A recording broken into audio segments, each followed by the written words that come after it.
अस्सलामुअलैकुम नाज़रीन, मेरा टीवी न्यूज़ में आऊं आहियां सायरा सुमरो। आऊं आहियां पिरिया गुल। सबका पहिरीं हिक नज़र हेडलाइन ते। लकी मरवत में पुलिस मोबाइल भरिसां धमाको, एसएचओ समेत 7 एहलकार शहीद। पुलिस तर्जुमान चवण आहे त धमाकेदार मादो पुलिस मोबाइल भरिसां निस्ब कयो वियो हो। शहीद थियलनि में थाणे शादी खेल जो एसएचओ, सदर आज़म ऐं एहलकार शामिल। वज़ीर आज़म पारां पुलिस मोबाइल भरिसां दहशतगर्दनि जे हमले जी मज़म्मत। शहबाज़ सेठ चयो आहे त पुलिस एहलकारनि ऐं सिक्योरिटी फोर्सिस जूं कुर्बानियूं रायगा न वेंदियूं।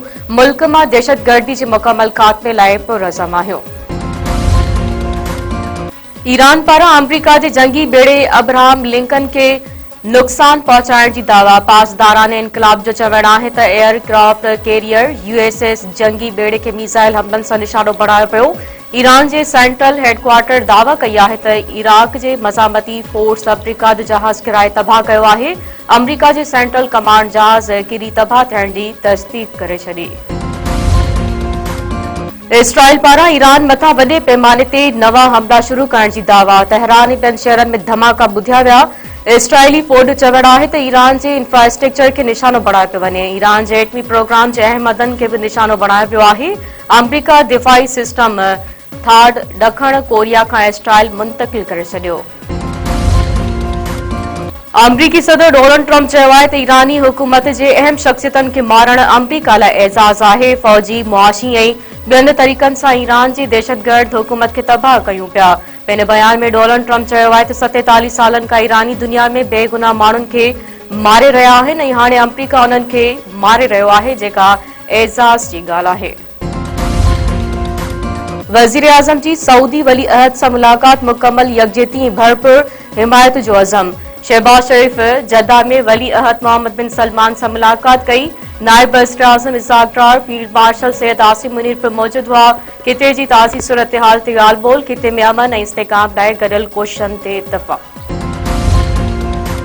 ऑपरेशन गज़बुल हक़ तहत पाकिस्तान जा अफगानिस्तान में कामयाब फिज़ाई हमला। अफगान तालिबान रजीम ऐं फितनाए खारिज जे 4 ठिकाणनि खे निशानो बणायो वियो। सिक्योरिटी ज़रियनि जो चवण आहे त काबिल में 113 कोर जो इंफ्रास्ट्रक्चर तबाह कयो वियो आहे। कंधार ऐं पख्तिया में दहशतगर्दनि खे कैंपनि, एयरफील्ड जे आयल स्टोरेज साइट खे निशानो बणायो वियो।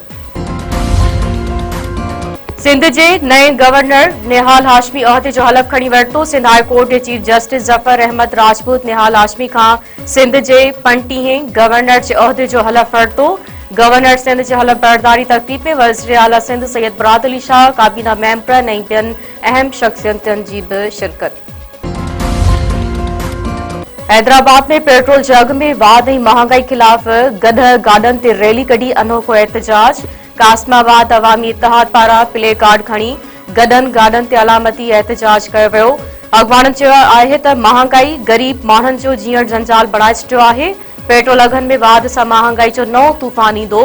पेट्रोल ऐं डीज़ल जे अघनि में इज़ाफ़ो फौरी तौर वापसि वठी महांगाई ते ज़ाब्तो आंदो वञे।